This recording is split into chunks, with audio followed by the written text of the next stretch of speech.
Hey, it's Paul Banis of GreatDad.com, and I'm here with my weekly series talking to fathers. And as a special treat, we're talking today about positive intelligence, which, as you know, I've totally integrated into my life.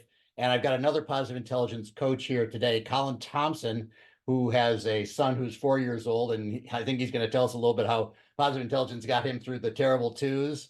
And we'll just have a conversation about what he's learned in positive intelligence and how it's affected his coaching clients. So welcome, Colin.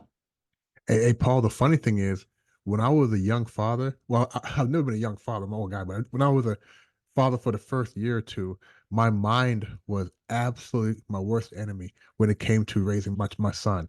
I have two kids now, and I got to tell you, Okay. after going through positive intelligence, I can say that when it comes to being a father, my mind is my best friend because my mind helps me to raise these two kids in love and happiness and empathy. And I've avoided a lot of the early stage frustrations that fathers have. I look forward to sharing with your audience how they can also avoid some of those frustrations by using positive intelligence. Yeah, but maybe first of all, let's talk about why you think we do get so frustrated with our kids. Why do we let them take advantage of our mind and get really, have these crazy reactions that are quite often really outsized to the problem at hand? Well, I can't speak to other fathers, but I can speak to my experiences. Uh, It's because, Paul, a lot of times my kids just don't listen. oh yeah. It's that simple. As a father, as parents, we want to give our kids guidance. And when we know, well, when we think we're giving them good guidance and they don't listen, it gets frustrating because if you're at work and you give your team members or your subordinates or anybody instructions, they usually follow them. So this may be the only situation where little people are not listening to you. So it's very frustrating, especially when you have the stress of work, the stress of your spouse. So I'm sorry, the love of work and the love of your spouse on your mind. It gets frustrating. And for me anyway, it gets frustrating because, I had to learn the hard way that, young kids just don't listen. Young kids, all we want to do, Paul, is have fun. And Right. as adults, we've forgotten that life is really a big portion of it should be about having fun. Boy, those are really wise words because we totally forget about it. And most of the time, there are stressors, there are real problems, but separating out what's a real problem and what is just a fake problem and looking for the joy in every situation is just that just should be all of our mantras. So do you think positive intelligence has been helpful for you to find that, refined having fun? Well, Paul, let me just come clean and tell you that I dove with both feet into positive intelligence. Literally, I started positive intelligence back in 2021, and literally yesterday I was doing the application, the app. So I'm a very much a believer of not just positive intelligence, but I'm a believer in what you believe in happens, right? So if there's other tools you believe in, if you lean into those tools and buy in and really buy in, they will work. So Yeah. positive intelligence has absolutely helped me just become I'm going to say a happier person. And if you're a happier person, then all the different elements of your life, or the pillars in your life, all those pillars become happier or better or more understandable. So yes, positive intelligence has definitely helped me to become a better person and definitely to be the father I knew I could be. So which is very important to me. Yeah. Well, maybe we should talk about that. The fact that there's always a lot of conversation within coaching today about changing mindset. And it's always sometimes it's presented to us as kind of like an magical thing. Like if you work with a coach for 10 weeks, you're going to have a change in your mindset. And I think both of us probably really love the part of positive intelligence that it is a very specific program rooted in neuroscience, the latest ideas of the plasticity of the brain and being able to change the way the brain functions. The fact that it works at there are three different stages of it, Mhm. realizing that you got a problem and doing something to stop it, and then finding a positive solution. What has been your experience with your clients as well as yourself? Well, with my clients, it's as a coach, now not in positive intelligence, but as you're coaching your clients, typically what happens is at some point, maybe it's your third or fourth coaching session, they have an aha moment. Hmm. With positive intelligence, I can tell you, as soon as we do I want to say maybe week 3 or 4, when we get into empathy, Hmm. almost every client has an aha moment. And that's really about looking at the younger picture and saying, you know what? I forgot about this person. I have empathy for others, not for myself. So I feel like to say that, when going through the program, my clients really get that mind shift early. And what they do, they realize that when they're having negative emotions, they're really hurting themselves. And that's when they say, you know what? Okay, I'm going to buy into this. I'm really going to lean in and learn how to be that sage mindset. So I always see that shift. So my clients, just like coaching without positive intelligence, around the third, fourth session, in the program, around the third or fourth week, they also see a mind shift. But what's different is they now have a program that builds upon itself each week, and it builds upon yourself, if that makes sense. It builds upon your experience because you're learning more of your saboteurs, what the people inside your head who are attacking you, or inside your heart who are attacking you. You learn all about them, and then you have that shift that says, okay, now let's go positive. Mhm. And almost every client has that major aha moment. And once they have the aha moment, they buy into what they're doing. That's the benefit of the program. It's really about the client, and they see themselves changing each and every week that they're in it. Yeah, that's been my experience as well. Is it's just it's a progression. It's not something that's magical. It's a yes, there are some kind of coaching buzzwords that I'm not in love with, but the science and the way, as you say, the program is very clear, is getting to different steps. It really does show there's positive reinforcement at, like you say, around weeks 3 or 4. Do you do groups with both men and women, or do you really focus on men alone? Oh, men and women. Absolutely. I like the diversity of the groups. I got to go back a second. I got to tell you, the good thing about how we coach with positive intelligence, we're not coaching on theory. We've been through the program. And I went through the program in 2021. And I got to tell you, it was different. It was different. And at times I said, this is crazy. I mean, I am tired of hearing Shazad's voice. I am tired of hearing his voice. I'm tired. So by going through it at the end saying, wow, week 3, I didn't give up. Week 4, I didn't give up. I didn't just walk my way through it. I really bought into it. So when I was finished, I was like, wow, that was great because I finished this book, right? I Yeah. watched this movie until the end. And and my clients go through it and they're getting frustrated. I can tell them, look, I know it's going to be challenging right now. Just stick into it. And I'm not saying it just from theory because I'm saying it from experience. And I think that's what's different, right? We actually went through it. And my pod, there was, I want to say 5 of us. Some decided to go forward and grow it and whatnot, be certified, and some didn't. So it's not for everybody. Okay. It's not for everybody. But for those who it's for, it really does work. It's really effective. And here I'm talking about this 3 years later, and I'm still using it, not as a coach, but as a person, right? Because I understand it's that repetition and the need to continue to do your reps, reps, reps. So I think it's something that definitely can change lives and impact people positively. And my clients are seeing that. Yeah, we probably should explain that it doesn't require an enormous amount of commitment every week. It's an hour over the weekend to watch a video, and then there are these things called PQ reps that you do Right. through the voice of the leader of the program, who, yeah, unfortunately all the recordings are done with his voice. So if you don't like his voice, you're kind of in a little bit of trouble. But it's not an enormous amount of time commitment. You have to find 15 minutes every day, but I think you're right. I think some people they lose steam around, around that 3 or 4 week time point because they're maybe cynical about it, or they haven't seen the change yet, or something else. What kind of advice do you give to people who are feeling that? I mean, is it mostly like you got to believe, you're going to get to the end and Yeah. you'll feel Yeah. something? Yeah. So if somebody is going through the program and they're feeling that, because again, that's the 3, once they shift from the saboteur focus to sage focus, either we have you or we're losing you a little bit. And what I tell people, what my clients is, yeah, now this is, because remember, when you're going from a negative mindset to positive mindset, be careful because this is when your saboteurs are going to attack you. And that's what that is. When you get cynical, when you say, I don't know about this, those are your saboteurs that are inside you. So I say, get ready because once you go to sage, you're going to start getting attacked. If you want to stay negative, you will not get attacked. Your saboteurs will not attack you. And I say saboteurs, these are the voices you have inside of you telling you you're not strong enough, telling you you're not good enough, telling you you can't do it, bringing you all sorts of wonderful sounding lies.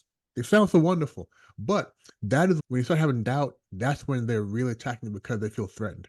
So I tell my clients, get ready because from here on out, you're going to, once you start saying, becoming cynical, it's not working, that's when you really got to lean into the program. So to me, again, when I went through it, that's when I said to myself, okay, Colin, he's right because I'm really hearing more of my negative voices now telling me to stop, telling me this is not real. So that's what I tell my clients. You really must lean in and get ready to be attacked. And that's when you have to really believe in the program. Right, because those negative voices, like you say, it's a kind of a conflict. The fact that they're so appealing, yet they're so negative. They're telling you all the things you can't do, and almost everybody has these voices. We're kind of pre-programmed and wired to have all kinds of negative uh, reactions to ourselves, to people around us, to situations. But it's very evolutionary from helping us, stay alive. But they're actually holding us back at the same time. It's a very strange dichotomy. Yeah, and it's interesting because even with my clients whom are not in a program, I was coaching one on one. They'll have comments about how, they must accomplish these things to feel good about themselves. And I tell them, well, you should feel good about yourself regardless of that, right? So sometimes you can use techniques from the positive intelligence outside of the positive intelligence coaching, just day to day. But I find a lot of my clients, they want to act as if they must, these negative voices push them to greatness. I got to remind them, could you have achieved that without feeling if you don't achieve it, you're a failure? No, Colin, I couldn't have. So right, because that's mindset. So we have to help them to understand that everything you achieve as positive in life can be achieved from a positive mindset. You don't have the pressure that you must succeed. So it's what I like about it is using some techniques from the program in coaching outside of the program, if that makes sense. Yeah, no, that's something that really interests me about the program is because as a former type A person who was really driven by those negative voices, I think there's always this worry among people that they're not going to have the same motivation in the same way. But when you think about leadership and the fact that some leaders are they're happy and they're welcoming and they're inviting versus somebody who yells at you all the time and is Mhm. clearly, driven, people like that who are very successful despite the fact that they're not angry, right? The drill sergeant, right? My football coaches, my wrestling coaches, those guys are tough, right? And we did good. We won. But I think it's because, there's not enough positive reinforcement when it comes to achievement. People say, you know what, I grew up in poverty and me wanting a better life, that drove me to succeed.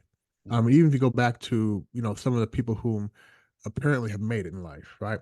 They want to give you a negative story. It's funny, Paul, because if you go now, and we're doing a podcast, right? We're doing a podcast, and there are some Facebook groups where people are looking for guests for podcasts.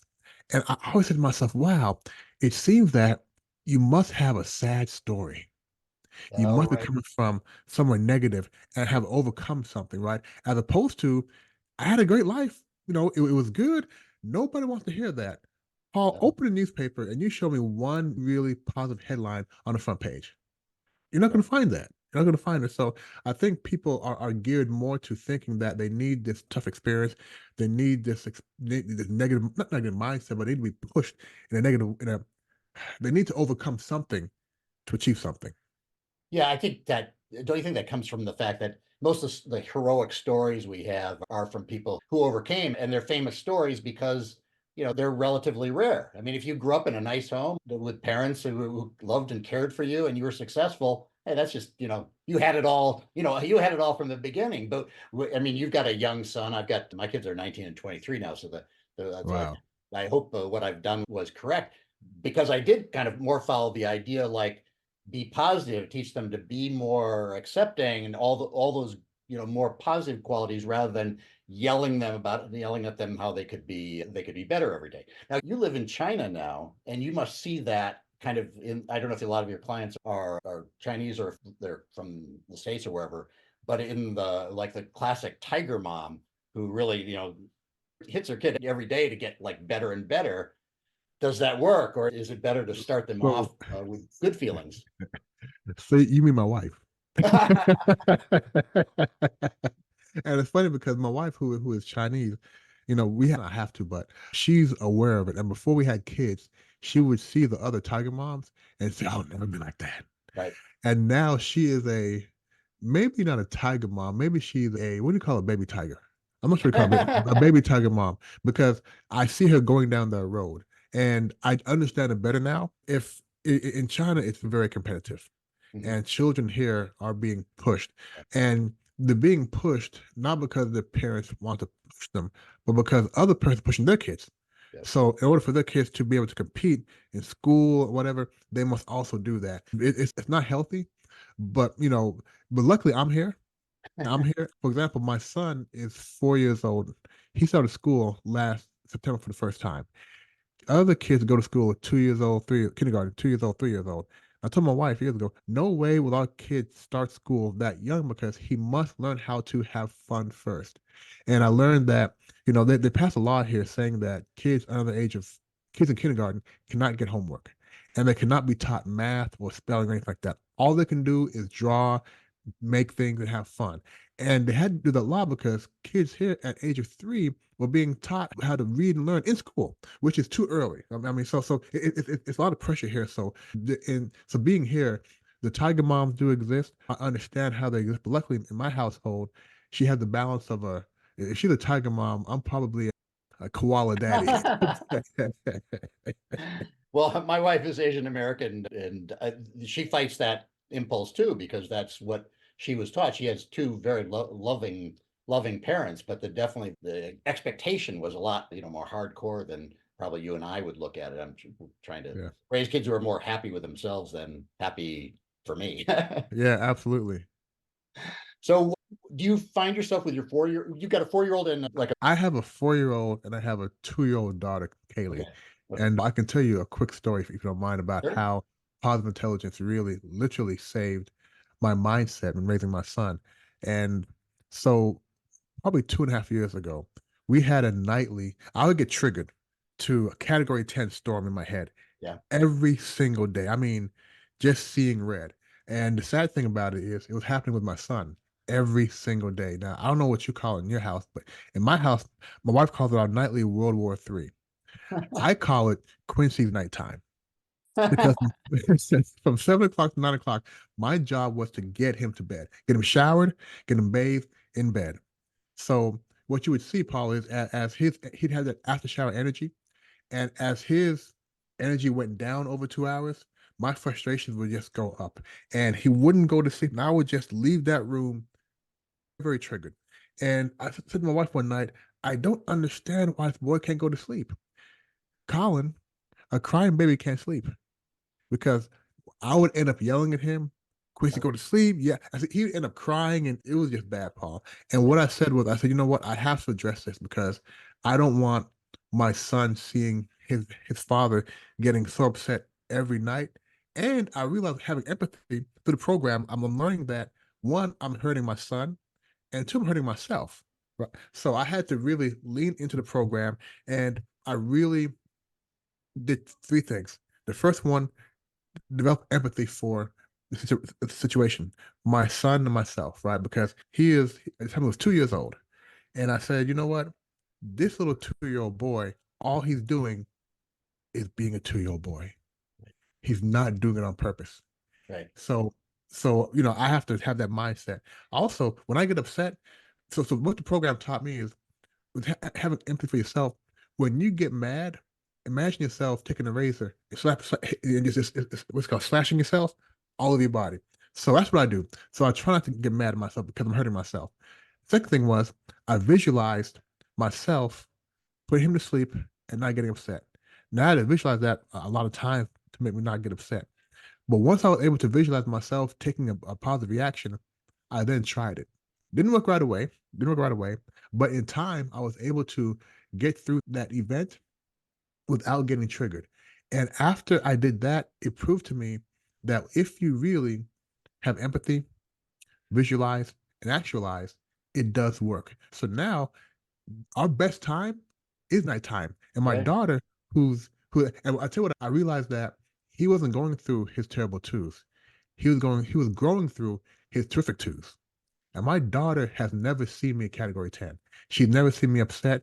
And when she goes to bed now, it's the same thing he was doing, but it's so different. Now I watch them, I read books, we have a good time. It's so different. So that proved to me, because I got to tell you, Paul, that was a very major issue in my house.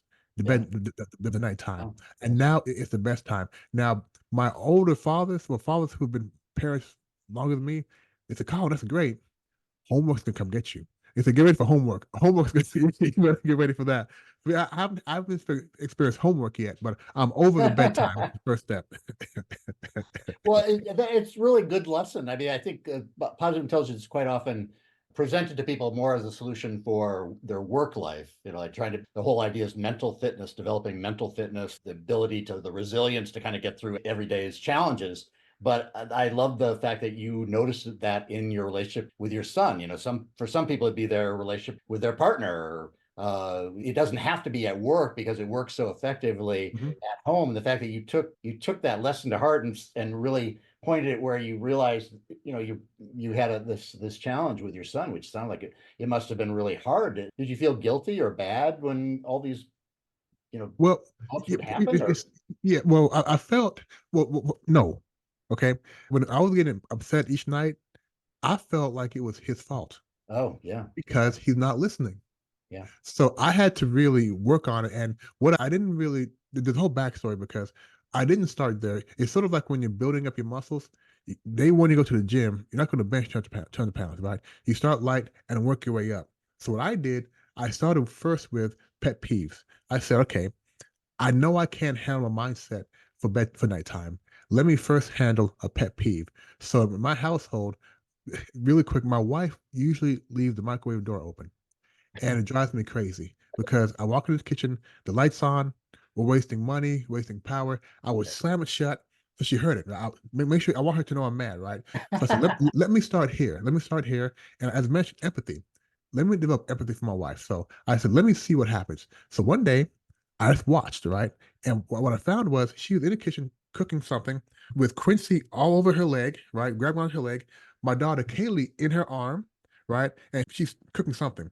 The microwave goes off. She reaches into the microwave, pulls out the cup, and there's no way to close the microwave because she right, had baby in one hand, yeah, Quincy grabbing onto her leg. I'm cupping one hand. I said, "Oh," and then I felt guilty. mm, Then I said to myself, "You know what? I never realized that she's juggling so many things. That's why it's open." yeah, right, Yeah, yeah, but empathy first, right? Then I said, "Let me visualize what I'm going to do next time." The next time the microwave door is open, no reaction. I walk in the kitchen, open again. Paul, I just went over there, click, and carried on. I right. softly closed it, made the click sound, and I carried on. Click, carry on, click, carry on. And I use that same approach to so many different pet peeves, right? The whole thing about just walking over, clicking it closed, and carrying on. And that really helped me develop the belief that if I just focus, have empathy, visualize a better solution, and actualize, make it happen, things can work. And over time, other pet peeves started going down. Then, after a while, I was able to build up the mental fitness. Now I can bench press 250 pounds mentally, right? Then I said, let me handle nighttime. So it wasn't day one. I had to build it up over time first. Then I said, okay, I'm strong enough now. Let me go handle nighttime. So it was really a building up, going to the mental gym every day for about 3 months before I could handle that. Yeah, I think a lot of people just go through life though with those kind of pet peeves that they're just moment after moment, hour after hour. It's all those little things that just hit you, and you're really angry about them. And the open microwave, or the dishes in the sink, or the door left open, whatever it is. And one of the kind of the basic things of positive intelligence, which isn't that dramatic, though it is dramatic if you haven't realized it, is that when thinking about it, just realizing that you're angry about something silly Mhm. or small is really the start. It's like what's the thing about, you have to recognize it before you can kind of treat it, and Absolutely, yeah. you have to do that. You have to be mindful, right? So one of the first, as you mentioned, one of the first steps is being mindful of what's taking place. And that means, okay, I'm being triggered. Okay, I'm getting upset. I tell my clients, really just take note of when you're getting upset, when things are triggering you, and don't try to change it. I say, you know what? If you get mad when somebody is walking on, it's up standing on the escalator, not walking up, don't get mad, right? Just recognize I'm getting triggered. I'm getting mad. Get mad, and just recognize because soon you're gonna start recognizing you're being triggered a lot. Okay, and then once you recognize how you're being triggered, then say, okay, take one of those triggers and do something different, right? So it's more being aware, being mindful of you being sabotaged, you being triggered, and then after you recognize you're doing a lot, then try to change your actions, change your behavior. But don't try to change your behavior right away, right? Be more mindful of what's happening first. And I found that clients are more willing to accept being aware than taking action. Because taking action, is hard to do. So just be aware first, and then after that, you can be triggered. I mean, you can take action on being triggered. Now, Paul, one thing I'll tell you is what I experienced firsthand. And the great thing is we went through it and we experienced it firsthand. Is the amount of trash, clutter, garbage that is no longer in my mind. Oh my gosh, I can go through days and weeks without having to deal with the weight of the negative mindset, because when you're in a negative mindset, it's heavy. You can go to bed upset, wake up upset. You can wake up upset, go to bed upset. And Over once you're really able small to things. It's just exactly, once you're able to avoid that, your mind is much more open to other things as opposed to having negative thoughts. Yeah. I want to touch on one other thing that I think people would find important about this, because lest they think that it's all about just being happy all the time and just accepting things and somehow this Pollyannish version of just be happy. There is a thing within positive intelligence called blameless discernment, where you are able, or you also are able to look at a situation and say, am I over judging this? Am I over making this more negative than it is? Or is there really a problem here? Because if you just jump into happy and accept everything, I mean, that could be bad too. But taking the time to really think logically, like, is there a problem, or is there something I can fix? Is there something I need to fix? That's different than either reacting blindly or not reacting at all. Can't Absolutely, help and, it. and yeah, absolutely. And one thing is, I tell my clients, and not just my clients, but other people who know I went through the program. I tell them this is not about being happy. It's about not being negative. Right. Because Right. you can be just neutral, you can be cool, you can be whatever. If you mentioned, it's not about Pollyanna, it's not about being smile on your face and Yeah. everything. The glass is always half full. It's not about that. And the two words you mentioned, I think, are words that I probably use the most with myself and my clients: blameless discernment. Because that goes back to when we're judging ourselves, judging other people. And my client may say, Colin, I feel so bad because I was going to do A, I just didn't do it, and I'm just so. And I say, look, don't even go that far. Blameless discernment, okay? Just talk about the facts, okay? The fact is, you didn't do A, and that's it. That's Right. it. Don't take it to. I didn't do A, and once again, I'm not keeping my word. No, just state the facts, and I do that on a daily basis. I just say, Colin, okay, you woke up late today, or you didn't go run today. Don't. You're not lazy. You're not lazy. You just didn't go run. Now, what can I do to make sure I run tomorrow? So I tell my clients, don't waste time beating yourself or other people up.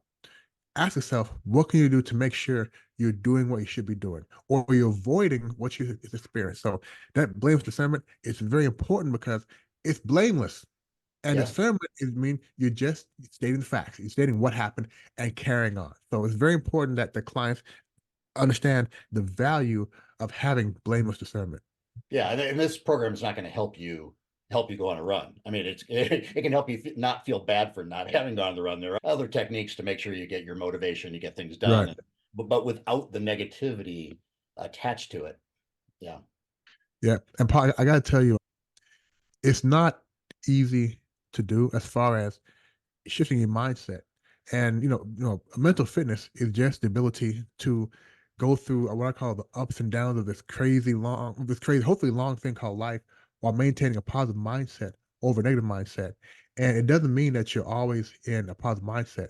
I do go to a negative mindset sometimes, but I'll tell you what, two things. I don't stay there long. That's one. And yeah, I don't stay there long. And I know things are going to shift. I know that this is just temporary, blah, blah, blah. And then, in a little while, I'm back. So I don't fight it. I don't fight when I get there. 'Cause everybody gets there, but it doesn't last as long. And I have the confidence to know that it's only going to be a temporary thing.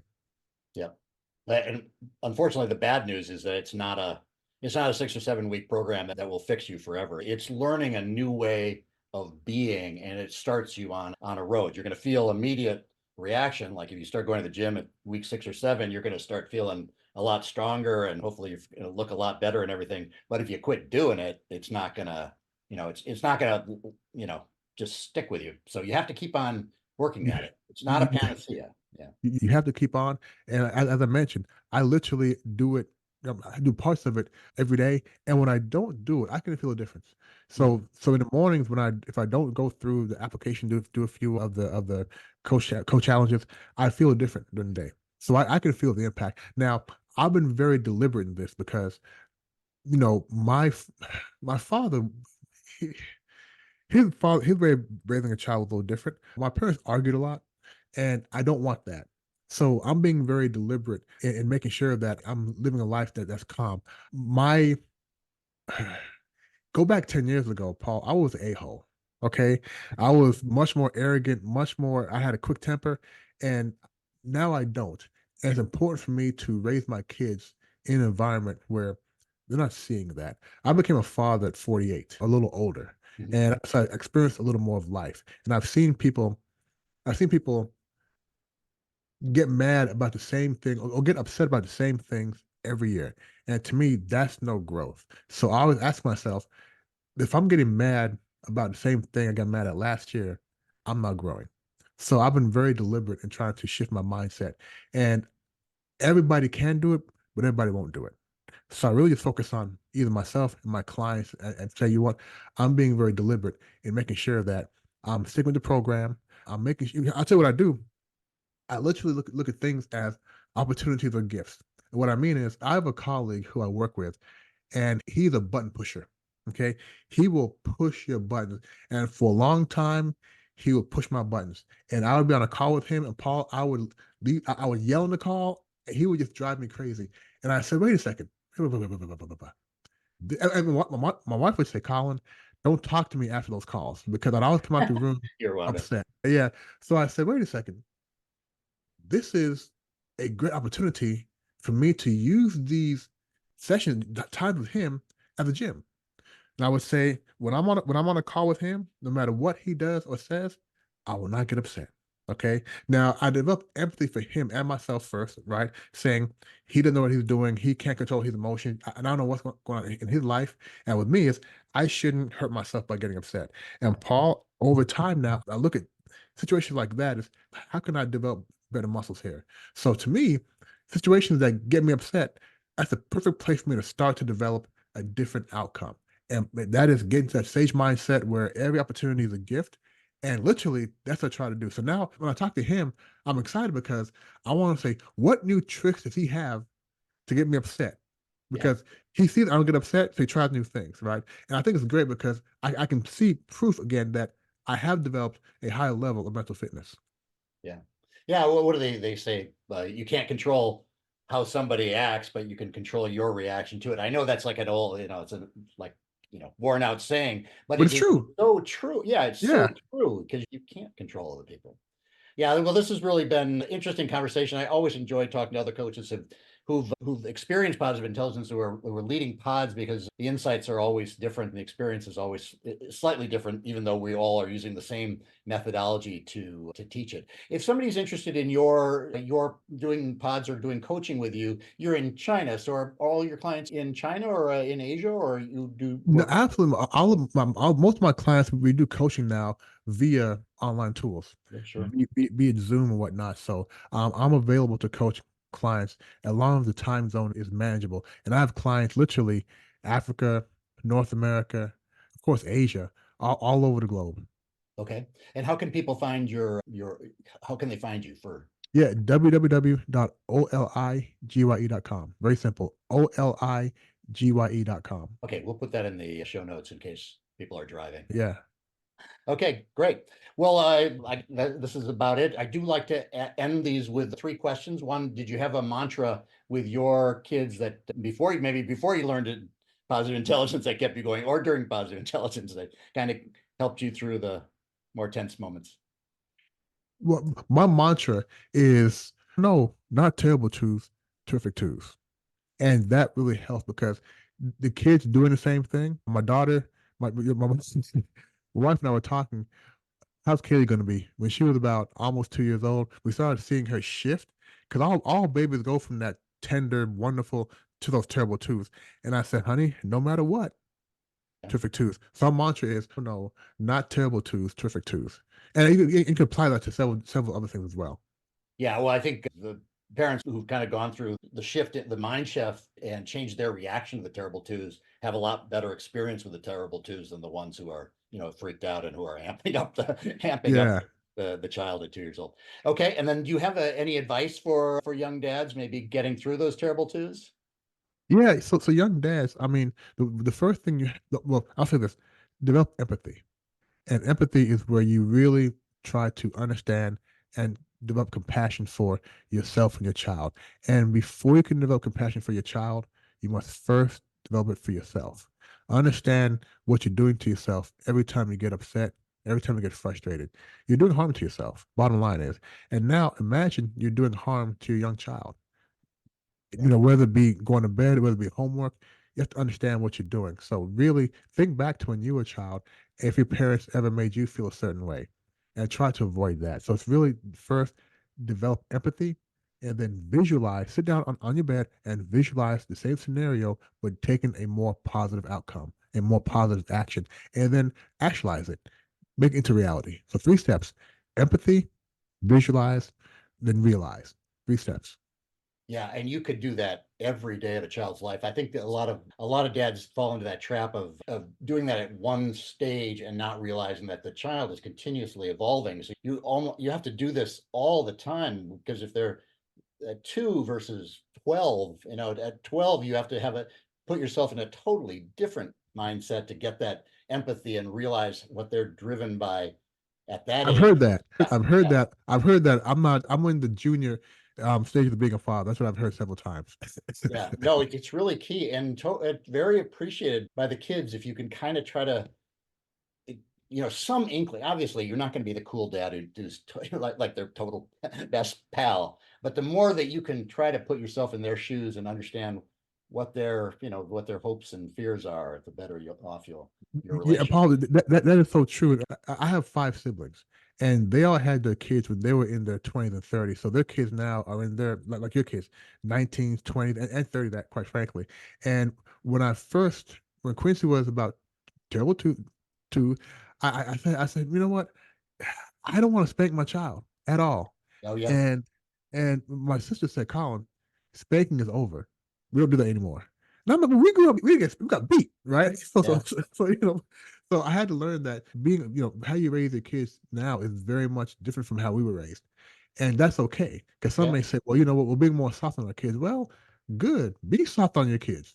You can be tough later, but be soft on your kids and just be consistent, right? And make sure they have good morals and this and that. But you don't have to be so tough to raise good kids. Yeah, I mean, I say this quite often on the show about delivering for your kids a storehouse of love and acceptance, so that when they go out in that cruel world, then they'll always feel that inside. I mean, there's going to be hard times enough for them everywhere outside the house. The least they can have is a great, great time at home. Okay, and then finally, do you have a challenge for, maybe we already just gone through it with empathy, but for dads for the coming week, of something, just one thing that they could just kind of keep top of mind and try to do? Yes. For 1 week, as in your role as father, every single day, kiss your child and tell your child you love them. And even if your child is a young adult, kiss your child and tell them you love them. Okay, every day for 1 week. Very simple. Just kiss your child. Mwah, I love you. If your child is young, it's easier. But if your child is above, teenager, maybe a little tougher. But do it anyway. Now, think if your child is a young adult, they'll appreciate it more on day 4 or 5. Yeah. Yeah, that is really good advice. I grew up without my father present. I'd only see him twice a year probably. We talked every, I don't know, 2, 3 weeks, but he'd always end the phone call by saying, "I love you."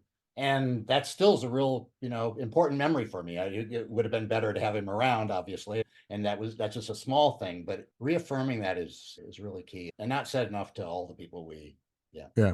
And Paul, the good thing about that is it's very easy to do. That little tip, the challenge I gave, Yeah. it's easy. What if you heard the saying, an apple a day keeps the doctor away? Yeah. Paul, if that were true, there would still be sick people. Because sometimes, so dads out there, this challenge, it's so easy to do, just do it. Yeah. Yeah. I'm going to take that to heart because I think it goes for all the important relationships you have. Your partner and friends and everything else is expressing that is a good thing for everybody. It kind of creates a great, virtuous Absolutely. circle that spreads it around. Yeah. Absolutely. Okay. Well, this has been fun. Okay. Paul Banis at GreatDad.com. You can find my positive intelligence course at GreatDad.com/PQ. And until next time, follow Colin's really great advice. Hold your kids close and give them a kiss and tell them you love them. Okay. Take care.